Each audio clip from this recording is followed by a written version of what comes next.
Did Nicki just set a trap for Ice Spice? And are they officially enemies after the latest stunt that Nicki just pulled off on her? It's crazy, because Ice did try to get back into Nicki's good graces by dissing Cardi B on BB Belt from her Y2K album, especially after the Baby Storm incident. But the Y2K princess refused to do one thing that would have shown true remorse. She chose not to apologize. And so, when Nicki comes knocking, she came with a test. Ice failed that test and got knocked off the shelf. The same thing happened to JT too. But we're gonna get to that tea in a minute, because I don't know if y'all are aware, but we are officially in a new era. An era where I think Nicki's done with the pretense, where she's done with the games, and now it's just Ice Spice, JT, and the industry versus Nicki. So, where do I begin? We'll start here with this tweet by Local Gossip. Nicki Minaj has officially unfollowed both JT and Ice Spice on Instagram, following them declining to sign a 360 deal with her label, Heavy On It. Minaj extends her record as the female rapper with the most fallouts with women in history. It's two levels to that tweet. One is simply the truth. The other is more shade than truth. But let's just focus on the truth for now. The truth is simple. Nicki unfollowed Ice Spice and JT after they refused to sign a 360 deal with her record label, Heavy On It. Now, y'all know Nicki ain't relenting on her ambitions. She's been relevant for almost 2 decades, and she ain't shown any signs of slowing down. So you have to wonder why Nicki didn't have a record label up until now. I mean, it's a lot of male rappers with record labels that haven't or probably will never come close to what this woman has achieved. And yet, they got a lot of artists on them who are doing just fine. Heavy On It was created on the 14th of April, 2023, and it was about time. Too many people had gotten too comfortable with using Nicki. And like she said herself, whenever a new female rapper popped into the scene, it was Nicki that was first on speed dial.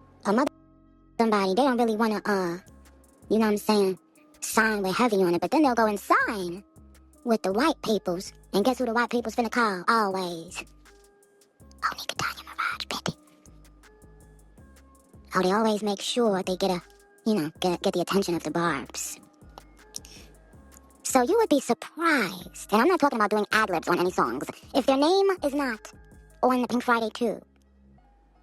They're not a Heavy On It artist. The music industry is a white boys club, y'all. Hip-hop is even worse. So Nicki creates her record label in 2023, and she begins looking for artists to sign, and no one wants to sign with her. They say Ice had a deal with Nicki, but it was on some songs, and it wasn't anything serious. And Nicki wanted something serious. So this is where the situation starts to get a little bit funky. The moment Ice messed up, everyone expected Nicki to react immediately. But the Barb Queen didn't say a word. And while the Barbs themselves punished Ice for her betrayal, everyone was waiting for Nicki to say something. That's where her record label comes in. See, you gotta give it to Nicki. She's manipulative when she wants to be. She understands how to play this power game, because her response to Ice's betrayal was to offer her a 360 deal on her record label. And to me, that's just funny, because a lot of what Ice complaining about was how Nicki was trying to get a cut out of her publishing and royalties. And then Nicki comes with a 360 deal that would guarantee Nicki a cut on all of Spice's concerts, merchandise, TV appearances, and that publishing she was so pressed about. It is straight up delicious and diabolical, because you gotta know Nicki knew Ice would say no. She was counting on it, and she still offered it to her because she wanted to draw the line in the sand. She wanted to make it clear in the most public way possible, she does not fly with Ice. And that's why she unfollowed her. But there's one more question left. So why did Nicki unfollow JT? Child, I ain't gonna lie. This the one that really hurt and got me feeling for the poor girl. Because if anything, JT's been the most vocally supportive female rapper in the game. But she too got offered a 360 deal by Onika.